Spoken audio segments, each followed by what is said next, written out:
ইষ্টগ্রহণে কর্মফল নিয়ন্ত্রিত হয় কখন? একজন জিজ্ঞাসা করলেন, ইষ্টগ্রহণ করার পর আমাদের কর্মফলগুলি কিভাবে নিয়ন্ত্রিত হয়?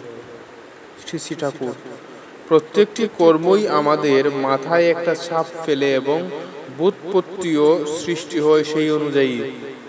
সেই ব্যুৎপত্তি আবার পরে আমাদের কর্মকে পরিচালিত করে।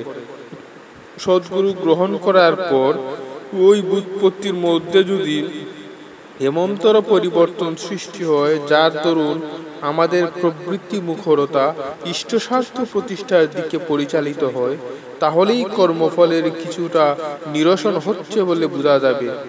নাম ধ্যান খুব করতে হয়, তখন মস্তিষ্কের বহু গুপ্ত ও সুপ্ত প্রবণতা আত্মপ্রকাশ করে। তার প্রত্যেকটা ধরে ধরে ইষ্টের দিকে মুখ ফেরাতে হয়। প্রত্যেকটা চিন্তা, বাক্য, কর্ম আত্মকেন্দ্রিক না হয়ে ইষ্টকেন্দ্রিক হয়ে ওঠা চাই। এক কথায় সত্তার আমূল রূপান্তর না হলে হয় না। যে জীবনটা এতদিন ঘুরছিল আমি আমার বলে, তা আবর্তিত হওয়া চাই ইষ্ট সর্বস্ব হয়ে। ইষ্টের জন্য আমি এই বুটটা পাকা হওয়া দরকার। আলোচনা প্রসঙ্গ 19-3-5-1950। জয় গুরু।